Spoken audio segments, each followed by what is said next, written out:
Perhatikan ya. Saya tunjukkan asal usulnya dari mana. Nanti kalian juga saya kasih tunjuk itu apa milkul yamin dan lain sebagainya. Perhatikan. Kita ambil contoh misalnya di dalam Quran surat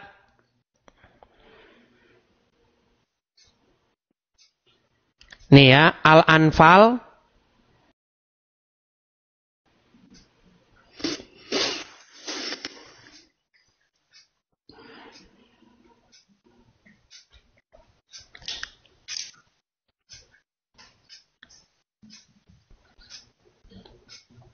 Bentar ya. Saya tunjukkan ayat-ayatnya. Ghanimah ya, harta rampasan perang.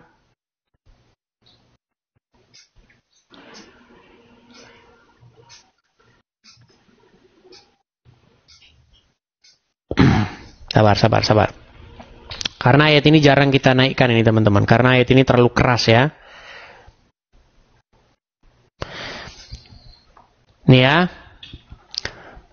Ini masih surat yang tadi ya. Kita ke penjelasannya ya. Nih. Ini surat An-Nisa ayat 24. Diharamkan juga bagi kamu menikahi perempuan-perempuan yang bersuami. Kecuali hamba sahaya perempuan. Ini tawanan perang. Maksudnya hamba sahaya itu perempuan itu dari mana dapatnya? Dari tawanan perang. Yang kamu miliki sebagai ketetapan Allah atas kamu. Jadi misalnya ada satu kampung nih. Ya kan? Ada satu kampung. Kampung itu misalnya diserang oleh Muhammad. Oke? Nah, harta dari kampung tersebut akan diangkut beserta dengan wanita-wanitanya. Nah, inilah yang dimaksudkan itu. Jadi Muhammad itu mendapatkan perempuan-perempuan dari hasil dia berperang. Nah, makanya dikatakan ini boleh dikawini nih, sekalipun mereka ada suaminya. Nih, diharamkan bagi kamu menikahi perempuan-perempuan yang bersuami, kecuali hamba sahaya perempuan, tawanan perang, yang kamu miliki sebagai ketetapan Allah atas kamu. Oh. Pekerjaan Muhammad itu, dia itu hidup dari kayak begini. Muhammad itu hidup dari menjarah. Ini memang keras ini. Coba, dari mana nafkah Muhammad didapatkan? Dari berjihad. Dari jihad. Nafkah dia itu didapatkan dari jihad. Dan orang muslim banyak nggak tahu itu. Nah, berapa harta rampasan perang yang didapat Muhammad? Nih, saya tunjuk. Apakah Muhammad seorang yang miliarder kaya raya dari hasil menjarah nih? Kalau saya baca ayat Quran nanti nggak percaya, Anda nggak percaya. Saya akan buktikan itu Ustadz yang ngomong. Pak Ustadz, dari mana Muhammad menghidupi dirinya dan istrinya yang banyak itu? Dari mana dia dapatkan? Perhatikan, ya. Berapa miliar yang didapatkan oleh Muhammad? Perhatikan. 1000 kali 50.000 keping 212 miliar 500 juta. Harta rampasan perang Badar 212 miliar 500 juta. Berapa jatah Nabi? Wa'lamu annama ghanimtum min syai'in fa inna lillahi khumusahu. Ketahuilah bahwa harta rampasan perang maka Nabi dapat khumus. Khamsah 5. Khumus 1/5. 1/5 itu berapa? 20%. Kalau 200 miliar 20%-nya berapa? Lebih kurang 40 miliar. Bayangkan ayah kita punya duit 40 miliar. 40 M dia dapat tuh 40 M. Abdul Somad udah ngomong tuh, bayangin lu kalau bapak lu punya duit 40 miliar. Lu jangan-jangan mata lu udah nggak lihat lagi ke bawah. Lu kalau jalan udah begini nih. Mata lu ngelihat ke sono terus. Dari mana Muhammad hidup? Adakah dia melakukan aktivitas-aktivitas yang normal? Muhammad hidup dari memimpin sekelompok orang yang menyerang orang lain itu. Saya akan mempertanggungjawabkan omongan saya itu. Silahkan kalau yang tidak terima dengan pernyataan saya, bikin laporan ke Mabes Polri, bikin. Muhammad hidup dari jarahan perang. Dari menjarah dia hidup itu. Makanya laki-laki di muslim itu kalau dipanggil berjihad itu mereka harus meninggalkan pekerjaannya. Apakah kalian lebih menyukai pekerjaan-pekerjaan yang demikian? Itu dikasih kerjaan yang paling gampang. Makanya kalau dipanggil berjihad tidak mau, murka Allah, itu murka di dalam Al-Quran. Itu yang barusan dari Al-Quran langsung. Al-Quran dong. Ghanimah itu dari Al-Quran. Ghanimah itu dari Al-Quran. Yang dibacakan Muhammad itu dari Al-Quran. Yang dibacakan Abdul Somad. Nih ya. Kalau kita mau nih ya. Bentar ya. Nih. Kita akan lihat kan. Ini pernyataan dari seorang ustadz. Dan Anda tidak mungkin meragukan statement dia ini ya. Saya akan putarkan. Pasti kalian tahu ini suara siapa. Ini seorang ustadz yang sangat ternama dan terkenal. Ilmunya pasti jauh di bawah Islam-Islam yang kerunyuk-kerunyuk yang ngomong ini. Perhatikan apa kata dia. Saya di Kalibata City. Waktu saya ngisi taklim di sana. Ustadz, bentar ya. Bagaimana pendapat Ustadz bila ada orang-orang Nasrani yang mengatakan Islam itu diekspansi dengan pertumpahan darah, dengan jihad? Dan bagaimana pendapat Ustadz juga dengan masalah poligami? Mereka menghardik masalah poligami. Itu subhanallah, saya bicara hampir 45 menit mungkin hanya menjawab pertanyaan ini. Waktu itu saya bilang, kalau seandainya ada orang Nasrani, Yahudi, semua orang kafir yang mengatakan kepada Anda, Islam dikembangkan, diekspansi dengan perubahan darah, katakan iya. Memang iya. Karena banyak orang Islam, subhanallah, kayak orang yang ketakutan kalau dikatakan Islam itu disebarkan dengan pedang. Saya katakan ikhwas sekalian, memang Islam dikembangkan dengan pedang. Jihad itu dikumandangkan memang dari dulu. Ada. Tuh.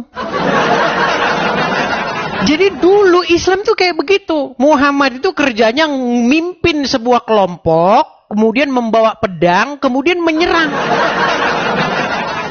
Kalau kamu tidak masuk Islam, selesai kau, selesai. Itu kata Muhammad. Wajah Islam tuh kayak gitu. Makanya kalau kalian melihat Timur Tengah dan lain sebagainya, itu kayak begitu. Nah, di Indonesia, image Islam yang seperti itu sudah dihilangin, dikurang-kurangin. Supaya orang tidak mengetahui kebenaran itu. Kalau mengetahui, gawat, bubar negara kita. Di Indonesia harus dihilangin itu mindset Islam yang seperti itu. Supaya mereka tidak sadar bahwa memang Muhammad itu kayak begitu orangnya. Seperti itu. Coba selama Anda jadi Islam nih, Kak Lona. Anda pernah dengar Muhammad memimpin beberapa kali peperangan nggak? Perang Tabuk, perang Badar. Tahu? Pernah sih, pernah dengar perang. Iya, perang-perang itu. Dipanggil untuk berjihad agar melakukan itu.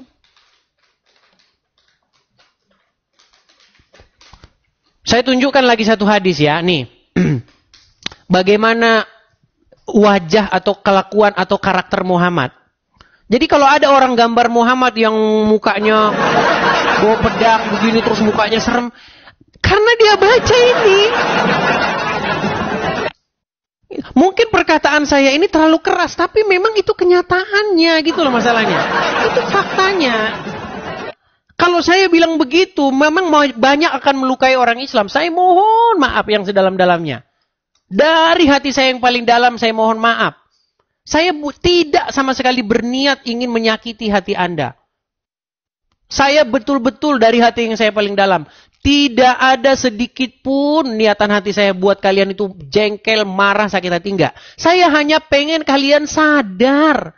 Inilah wajah Muhammad yang sesungguhnya. Nih loh. Telah menceritakan kepada kami dan seterusnya dan seterusnya. Dan seterusnya. Abu Hurairah dia berkata. Rasulullah bersabda. Saya diperintahkan untuk memerangi manusia. Hingga mereka mengucapkan tidak ada Tuhan yang berhak disembah selain Allah. Apabila mereka mengucapkannya, maka mereka telah menghalangiku untuk menumpahkan darah dan merampas harta mereka. Ini hadisnya nih. Nih, bab aku diperintahkan untuk memerangi manusia hingga mengucapkan syahadat. Sunan At-Tirmizi nih. Ini bukan saya ngarang-ngarang ini. Bawa saya ke Mabes Polri kalau saya ngarang-ngarang ini.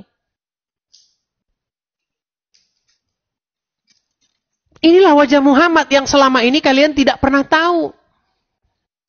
Bahwa dia hidup dari jarahan perang. Barang siapa yang masuk Islam, selamat. Selamat. Kalau nggak masuk Islam, hati-hati nih kata Muhammad.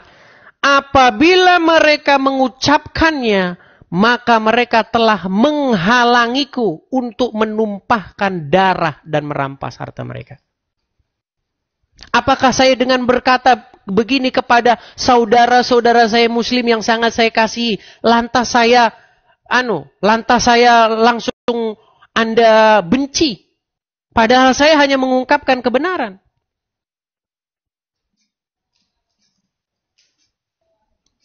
Coba.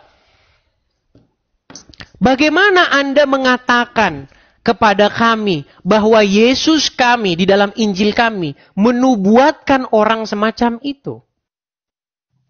Bagaimana Anda memfitnah agama kami dengan mengatakan bahwa Yesus pun seorang Muslim yang kelakuannya seperti Muhammad?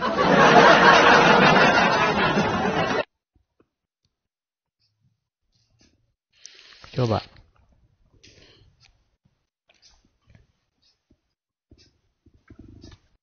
Seperti itu kan? Itu bertolak belakang sama sekali dengan apa yang diperbuat Yesus. Yesus ketika berdakwah, ketika memberitakan Injil bersama dengan murid-muridnya, tidak pernah bawa golok buat ngancem-ngancem orang. Lu jadi pengikut gua nggak lu? Lu jadi pengikut gua nggak? Awas lu ya. Gak ada. Gak ada. Bahkan apa yang terjadi kepada Yesus? Dia tidak melakukan perlawanan terhadap orang yang menganiaya dia. Sampai dia disalibkan, tidak pernah Yesus mengayunkan pedang untuk membela dirinya. Pernahkah Yesus mengayunkan pedang terhadap orang-orang yang ingin menyalibkan Yesus? Enggak.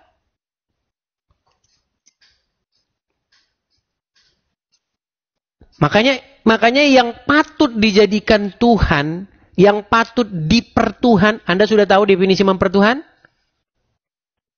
Iya. Itu Yesus, bukan Muhammad.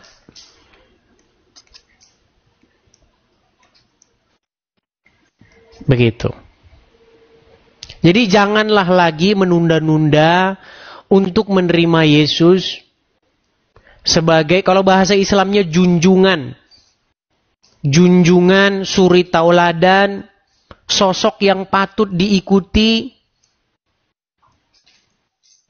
Seperti itu. Jangan Muhammad. Kalau Anda mengikuti Muhammad, lihat itu rekam jejaknya dia. Dia menikahi Aisyah, anak di bawah umur.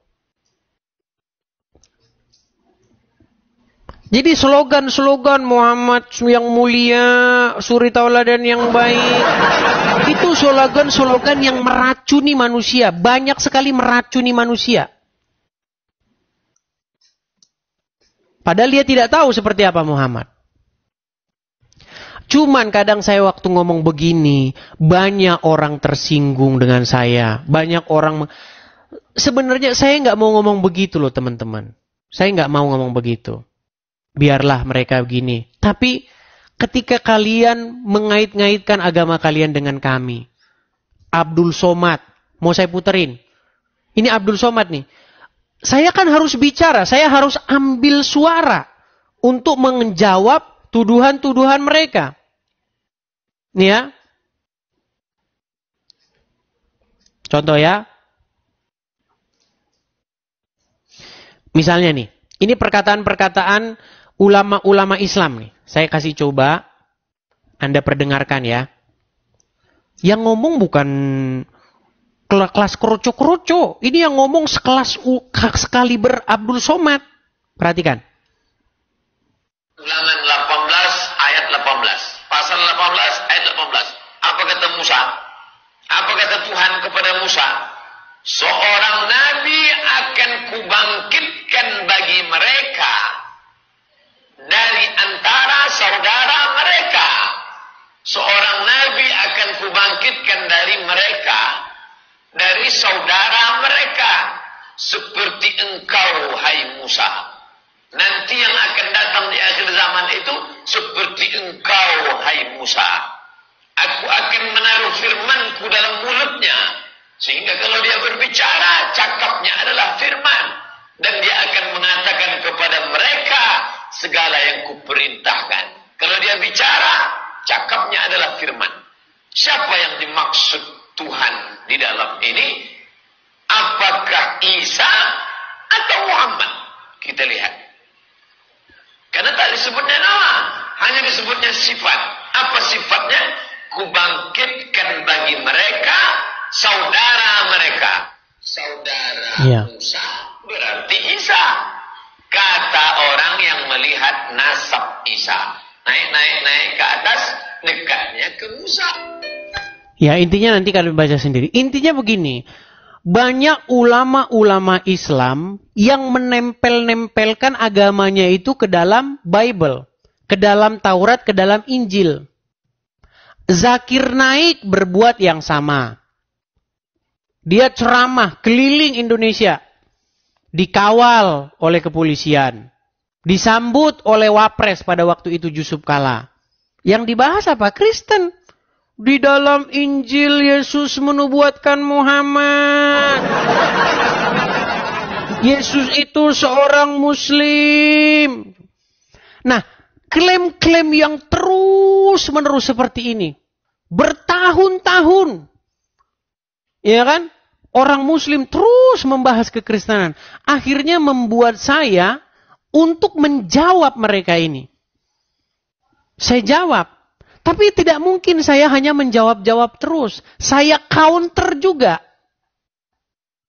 Saya bongkar tentang sosok Muhammad. Tapi ketika saya mengatakan begitu, banyak orang Islam tersinggung. Terhadap hal itu saya mohon maaf. Saya terpaksa melakukan ini karena ulama-ulama kalian. Walaupun kadang kata-kata saya menyakitkan hati kalian, saya mohon maaf. Tapi memang itu kan yang tertulis dalam Al-Quran. Bahwa Muhammad hidup dari situ. Muhammad hidup dari jarahan perang. Dari berjihad kerja dia. Memimpin pasukan. Menyerang orang Khaybar. Menyerang kaum Yahudi di sini. Menyerang ini. Dan dia mengambil harta jarahan dari situ.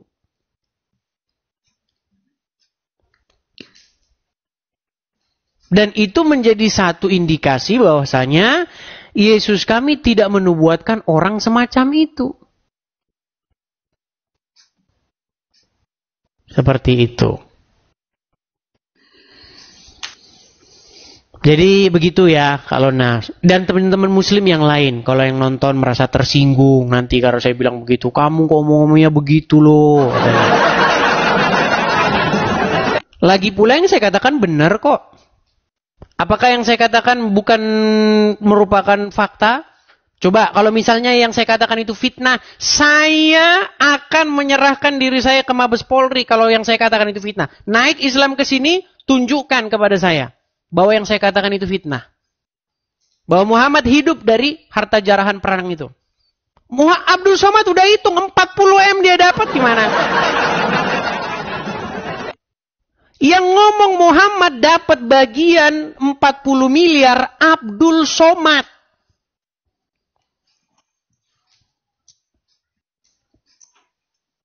Betul nggak? Iya. Iya. 40 miliar dia dapat. Itu pun istrinya di dalam riwayat itu meminta nafkah berlebih. Muhammad marah. Tahu nggak? Istrinya Muhammad itu pernah dicekek di ini sama mertuanya Muhammad gara-gara minta nafkah berlebih sama Muhammad. Padahal Muhammad bergelimang harta 40 M. Gimana 40 M tidak bergelimang harta? Iya. Maksudnya dicekek gimana, Bang Edis? Istri-istri Muhammad itu pernah dicekek gara-gara minta nafkah berlebih. Saya tunjukkan dalilnya ya. Nih.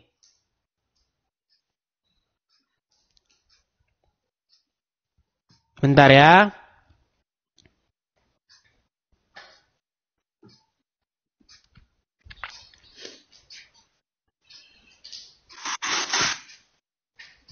Saya tunjukkan.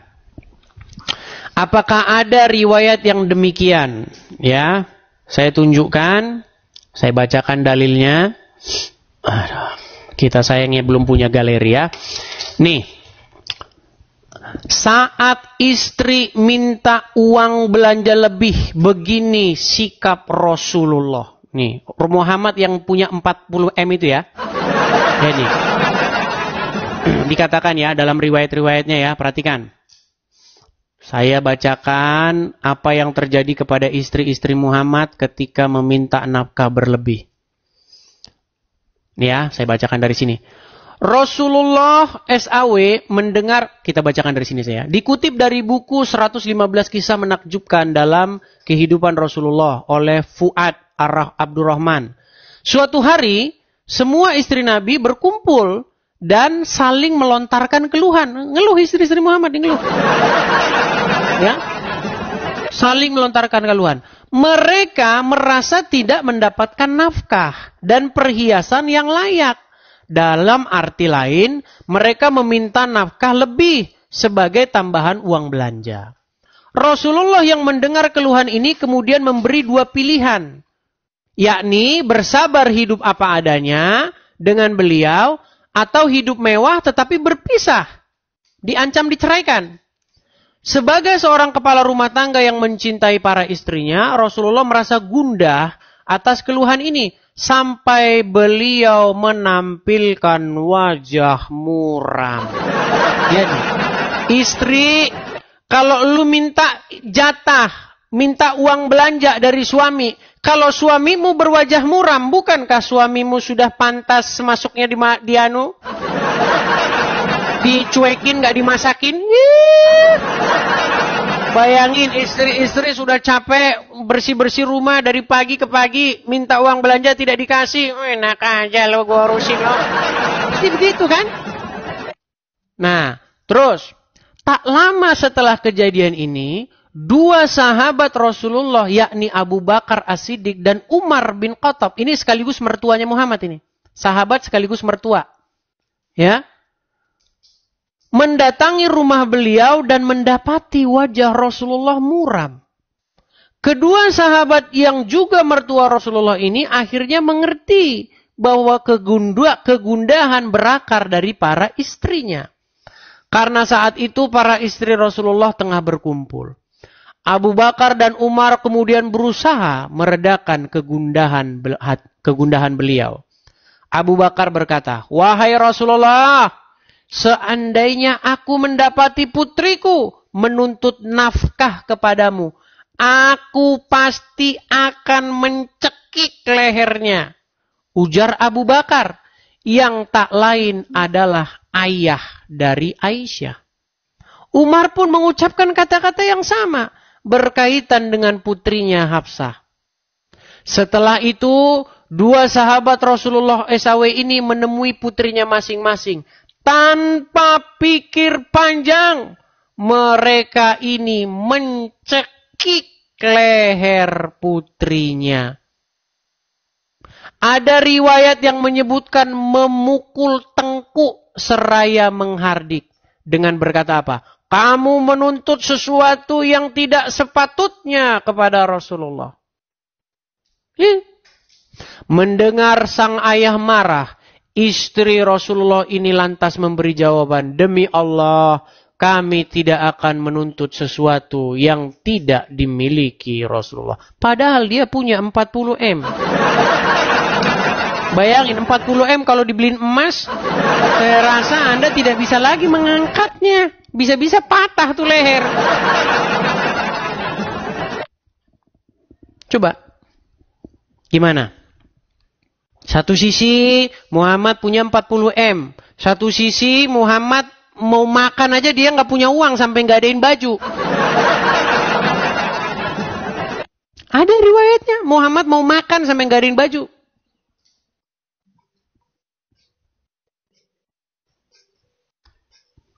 Jadi setelah saya pelajari agama Islam memang begitu. Agama Islam itu memang dikarang-karang sesuai kebutuhan pendengar. Kalau pendengar ingin melihat hidup Muhammad yang kaya raya, Muhammad punya 40 miliar. Kalau pendengar ingin mendengar kisah Muhammad yang hidup bersahaja, tidak punya apa-apa, hidup sederhana, Muhammad mau makan saja harus menggadaikan baju perang. Sampai sekarang belum dibayar sama Muhammad. Utangnya Muhammad tentang baju perangnya itu belum dibayar sampai sekarang. Sampai dia meninggal.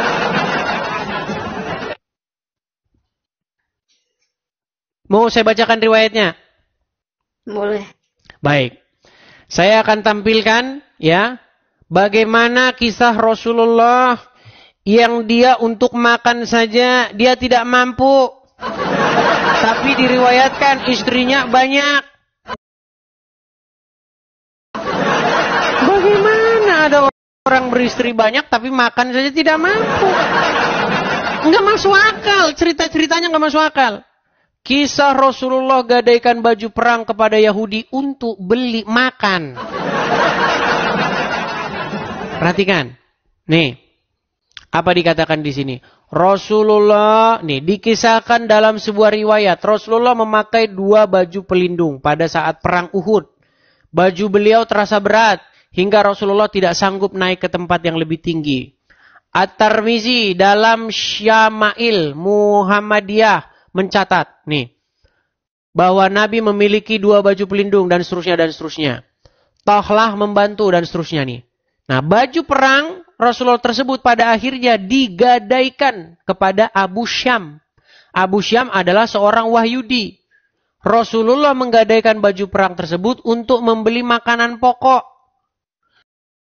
Baju perang itu tidak bisa ditebus Rasulullah hingga beliau wafat.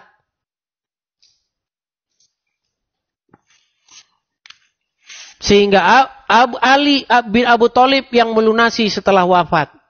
Dalam Sahih Bukhari diriwayatkan nih. Dari Aisyah, Rasulullah pernah membeli makanan dari seorang Yahudi, Abu Syam, dan menggadaikan baju perangnya kepada Yahudi tersebut. Tapi kata Abdul Somad, dia punya 40 miliar. Coba, makin Anda pelajari, makin masuk akal nggak agama Islam?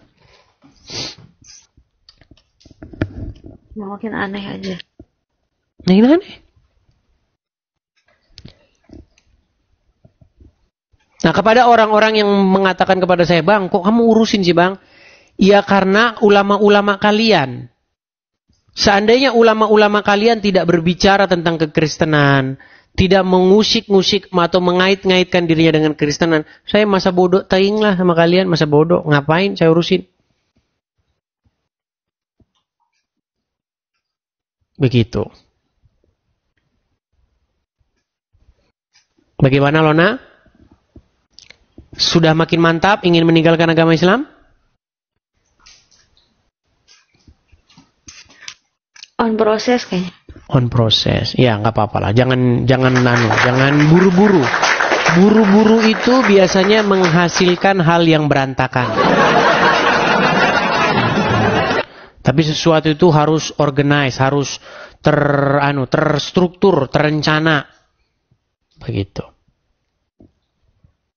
Iya. Oke, begitu Kak Lona? Ya, medis. Ya, mulailah belajar Bible, baca Injil. Ya, apa yang diajarkan Yesus bandingkan dengan apa yang diajarkan Muhammad. Apa kata Yesus? Jangan membalas orang yang berbuat jahat kepada kamu. Apa yang diajarkan Muhammad? Beda, sebaliknya. Ya. Hendaklah orang-orang kafir itu mendapati kepadamu kekerasan. Kalau bertemu dengan orang Yahudi Nasrani, pepet mereka, desak mereka, jalan yang sempit.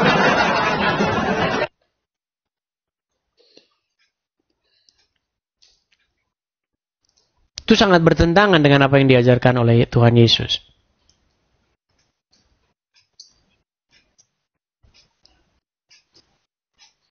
Pernah, jadi dulu orang Yahudi ini juga ada penyakit-penyakitnya seperti ini. Jadi mereka ini terdoktrin oleh para ulama-ulamanya sebagai orang yang dalam tanda kutip inilah. Dan mereka menganggap orang Samaria itu sebagai bangsa yang layak mendapatkan hukuman apa segala macam. Nah, Yesus pernah mengemukakan satu perumpamaan ya, perhatikan ya.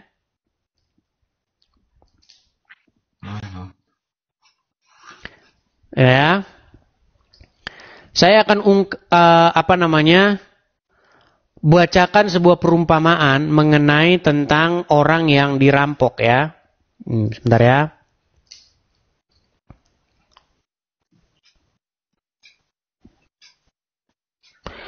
Saya akan tampilkan apa yang tertulis di dalam Bible tentang ajaran Yesus ya. Mengenai siapakah yang sesama kita seperti itu.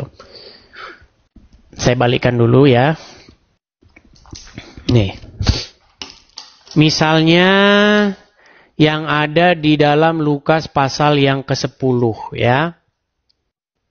Perhatikan.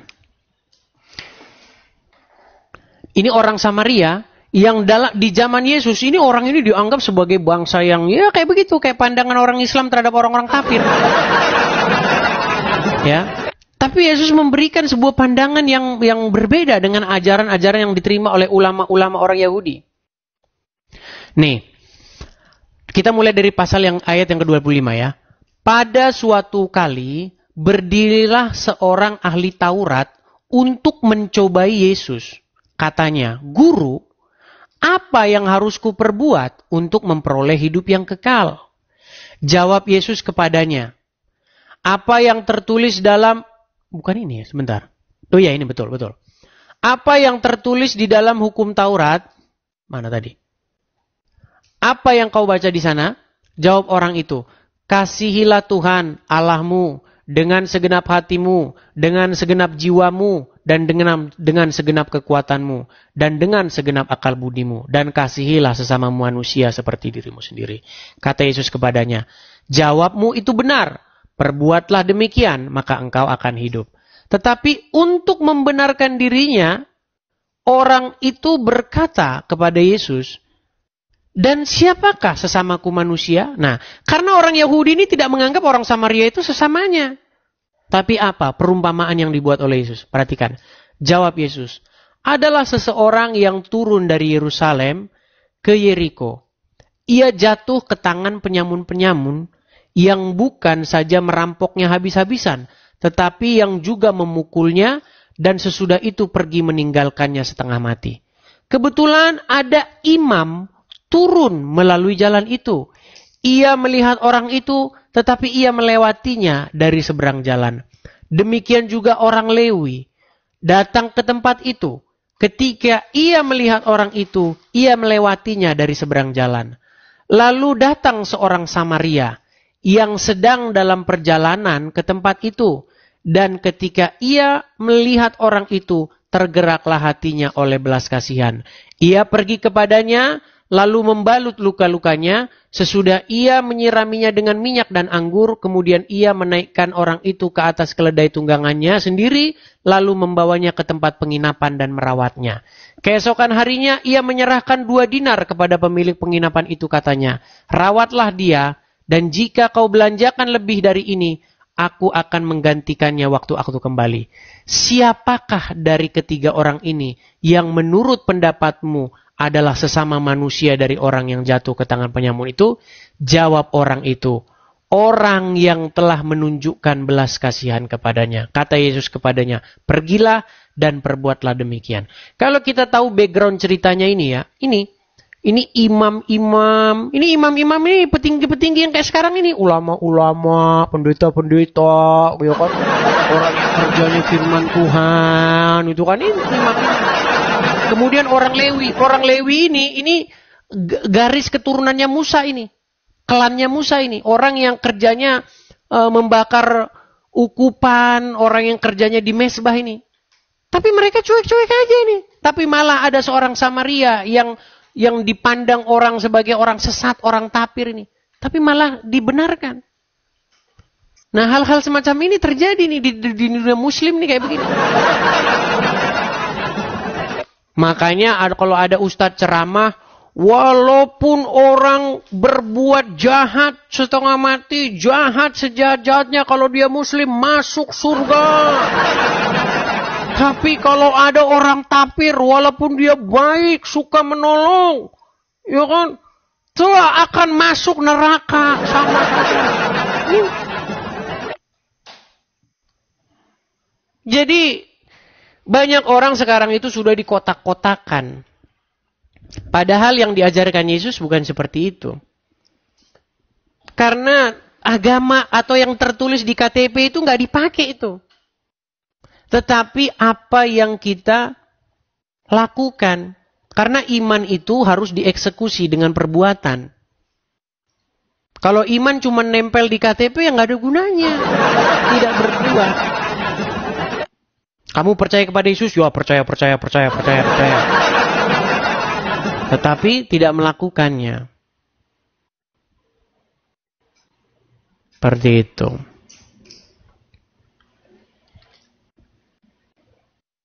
Coba lihat ulama-ulama Islam, sorbannya gede-gede, jubahnya panjang-panjang, menjuntai-juntai. Kalau berdoa, toanya gede-gede. Oh, saya lagi puasa. Tolong hargai saya. Berbeda dengan apa yang diajarkan Yesus. Ya Allah. Iya. Apa yang diajarkan Yesus? Supaya kita itu hidup, jangan seperti itu. Janganlah kamu hidup seperti orang-orang seperti mereka itu. Mereka suka berdiri-diri di tikungan-tikungan jalan, pamer-pamer, jubahnya panjang, sorbannya gede-gede.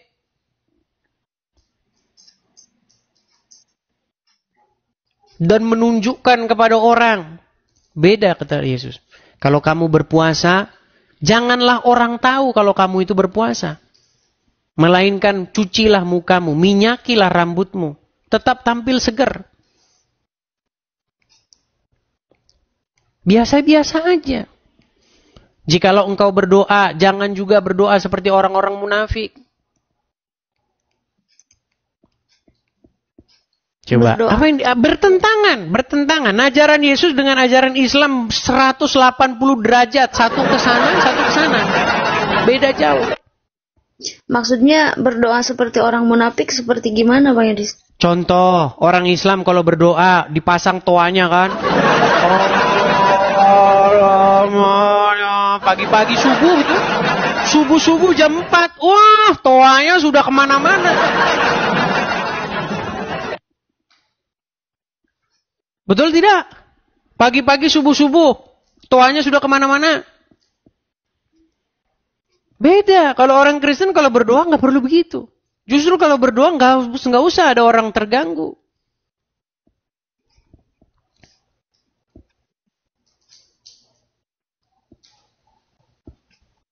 Orang Islam Kalau berdoa, di situ dia berdoa, di situ yang sakit jantung meninggal.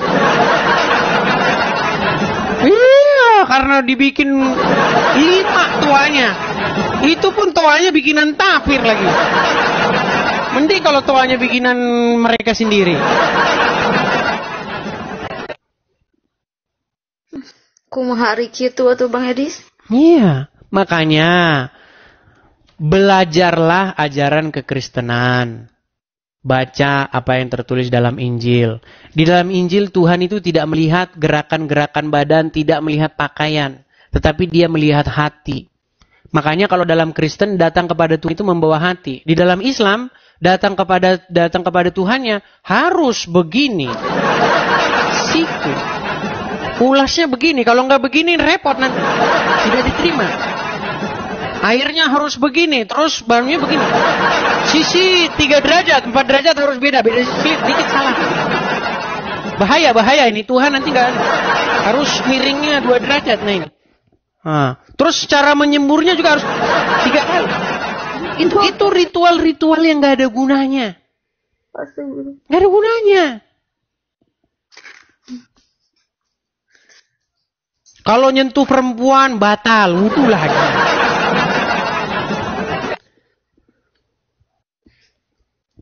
Apakah perempuan itu disamakan dengan apa? Dengan kenajisan?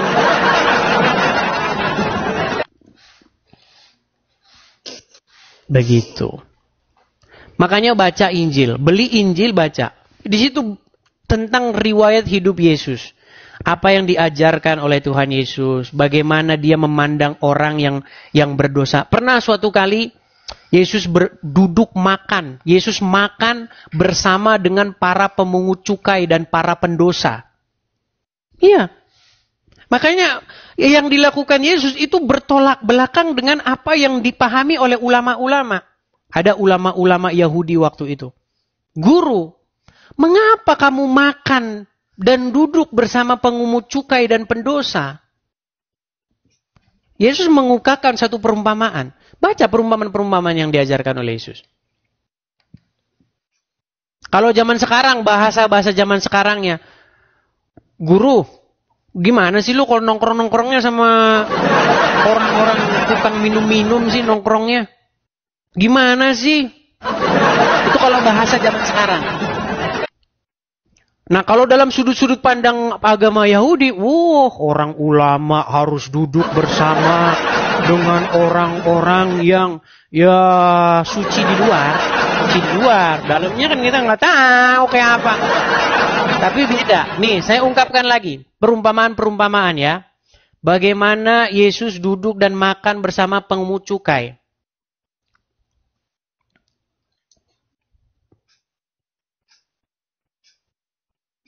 Kita akan bacakan. Saya akan bacakan, akan kutip dari Markus pasal yang kedua. Saya bacakan perumpamaan-perumpamaan. Ini intermezzo supaya sebelum nanti membeli Injil dan membacanya ya. Saya sarankan Muslim untuk membaca Injil. Di dalam Al-Quran diperintahkan itu. Di dalam Injil terdapat petunjuk dan cahaya. Tapi Muslim nggak percaya. Perhatikan ya, kita perhatikan. Saya bacakan Markus pasal yang kedua. Sorry ya, agak lambat saya kalau buka-buka begini. Kita mulai dari ayat yang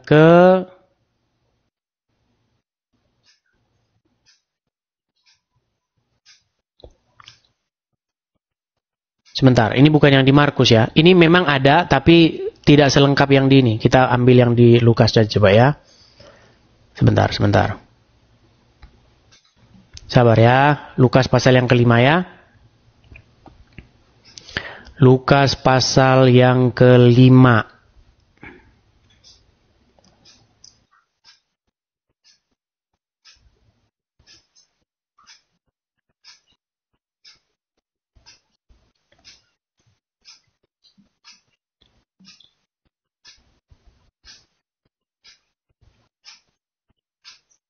Sabar ya, sabar.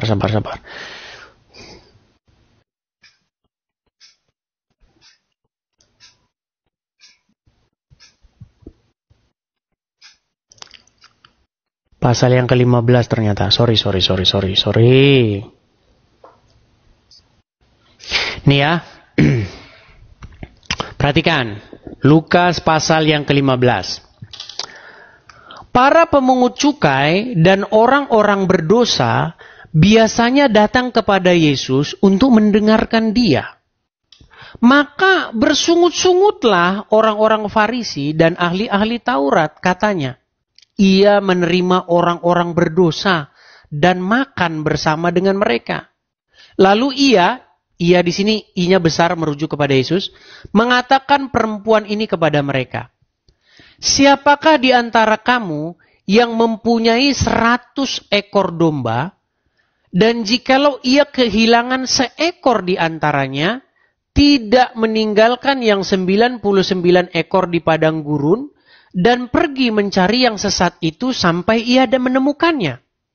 Dan kalau ia telah menemukannya, ia meletakkannya di atas bahunya dengan gembira. Dan setibanya di rumah, ia memanggil sahabat-sahabat dan tetangga-tetangga serta berkata kepada mereka, bersukacitalah bersama-sama dengan aku, sebab dombaku yang hilang itu telah aku temukan. Aku berkata kepada kamu, demikian juga akan ada sukacita di sorga, karena satu orang berdosa bertobat, lebih daripada sukacita karena 99 orang benar yang tidak memerlukan pertobatan. Beda kan? Beda. Kalau menurut ulama-ulama, jangan nongkrong. Biarkan mereka itu binasa. Biarkan mereka itu tapir-tapir itu. Biarkan mereka itu berujung pada kesesatan. Ya. Ini banyak. Makanya beli Injil, baca sendiri nanti di rumah. Ya. Pengajaran-pengajaran Yesus. Ada semua di situ. Kalau nggak perlu belilah, install saja. Kan ada di Play Store. Iya. Sekarang sudah nggak perlu lagi beli-beli Injil kayak Uncup PA. Teman-teman, mari kita mengadakan musab Quran. Bilang sama Uncup, Cup, zaman sekarang sudah zamannya paperless, tanpa kertas. Harus ramah lingkungan. Zaman sekarang ngapain kertas-kertas, orang di Android saja bisa di-download. Itu alasan Uncup aja, itu bilang sama Uncup tuh. Jadi dia habis siaran kan begitu. Teman-teman, bagi teman-teman yang mau menyumbang mushaf Al-Quran, bilangin sama dia, udah ada Android kok. Gitu. Ya intinya barang siapa yang mau mencari kebenaran, dia akan menemukannya. Seperti yang tertulis dalam firman Tuhan, jikalau engkau mencari aku dan menanyakan aku dengan segenap hati. Seperti itu. Nah makanya belajar, jangan katanya begini, katanya pendeta begini, katanya ustadz begini, jangan katanya. Buka, baca, pelajari, resapi, cari kebenaran. Gitu. Iya betul. Itu butuh waktu, butuh proses. Ya, jangan buru-buru, pelajari dulu seperti itu. Oke, begitu Lona? Iya, terima kasih Bang Yadis. Sama-sama Kak Lona. Baik, saya turunkan ya Kak Lona ya. Iya, terima kasih. Baik, saya turunkan. Ya. Oke, teman-teman, sudah jam 11:30 malam. Bagaimana teman-teman? Lanjut terus.